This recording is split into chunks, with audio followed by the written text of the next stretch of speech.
જય મહાકાલ, જય મહાદેવ, રાધે રાધે.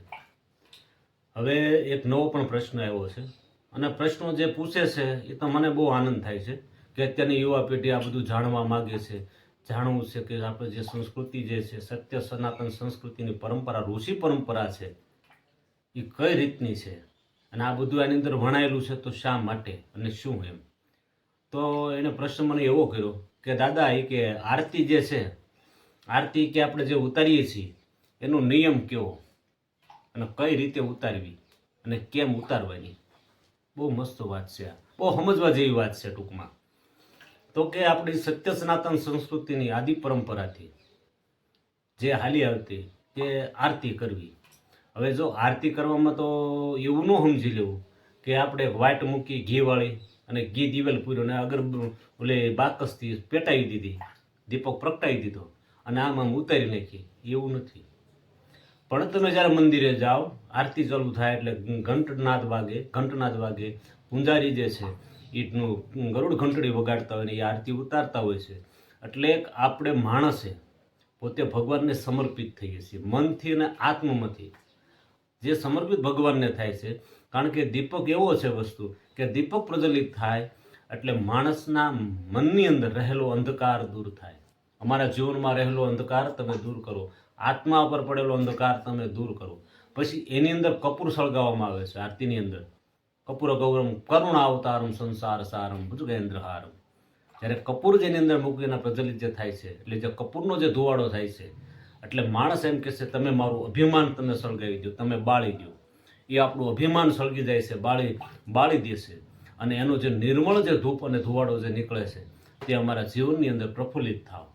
એટલે અમારા આત્મ જે જ્ઞાન છે, આત્મજ્ઞાનની જાગૃતિ કરો એટલે ભગવાનને અને ભક્ત બે એકમેક થઈ જાય છે અને એની અંદર મન જોડાય છે.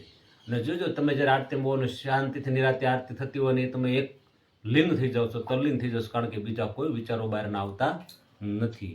કારણ કે મોહમાં આ બધું તજાઈ ગયું હોય છે. કારણ કે ભગવાનની સામું જ ભક્તને ભગવાનની સામું ધ્યાન હોય છે. કારણ કે ભક્ત અને ભગવાન બે એકમેક થઈ ગયા હોય છે. એટલે એટલા માટે આરતી. પછી આરતીનો કે આરતી ઉતારવાના નિયમો. તો કે આરતી છે ને એ ઉતારવાની હોય એટલે જમણા હાથમાં આરતી લઈ અને જ્યારે આપણે ઉતારતા તો ઊભા થઈને આરતી ઉતારવાની છે. અને સૌ પ્રથમ પહેલાં એના ભગવાનના ચરણોની આરતી ઉતરે છે. એ ચરણોની આરતી 4 ફેર ઉતારવાની. ચરણોની આરતી ઉતાર્યા પછી ભગવાનની નાભીની આરતી ઉતારવાની. એ આરતી પણ 3 ફેર ઉતરે છે, 3 થી 4 ફેર ઉતરે છે આરતી એની. એ આરતી ઉતારી પછી ભગવાનના મુખની આરતી 2 ફેર ઉતારવાની. એ 2 ફેર એની આરતી ઉતાર્યા પછી ભગવાનના આખા શરીરની આરતી ઉતારવાની.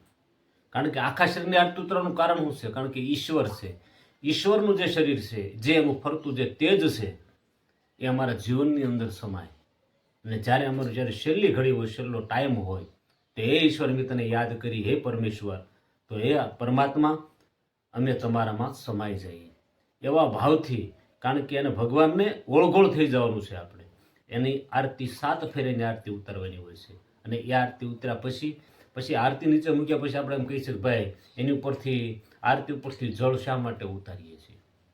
બરોબર, એક ભગવાનની આપણે કેમ ને આપણી ઉપરથી નજર ઉતારતા હોઈએ છીએ, એવો ભાવ કરી ભગવાનની આરતીની પ્રદક્ષિણા કરતા હોય છે.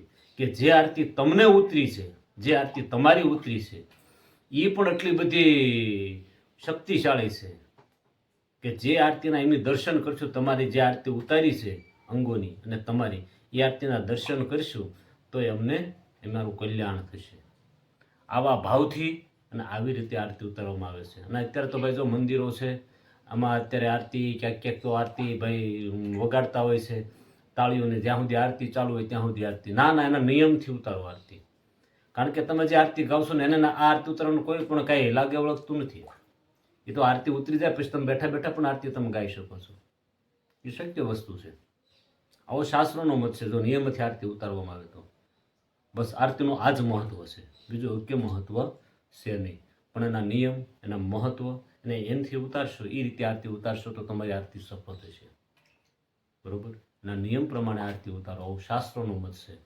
પછી તો જેવી સૌની ભક્તિ અને ભગવાનની ઉપર શ્રદ્ધા અને વિશ્વાસની વાત છે. અને હવના રીત રિવાજે જ્યાં જે રીત રિવાજો હોય ત્યાં એ પ્રમાણે ઉતરતી હોય છે. એનો કોઈ આપણે વિરોધ નથી કે આપણે એનો કોઈ વાંધો નથી. પણ આ તો એક ખાલી મહત્ત્વની સમજાવવાની બાબતો છે, એ જ હું તમને કહું છું.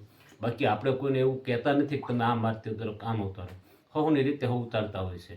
હવનો વિષય હવની શ્રદ્ધા, એમાં આપણે કોઈને કંઈ પડવાનું થતું નથી. બસ આટલું જ. જય મહાદેવ, જય મહાકાલ, રાધે રાધે.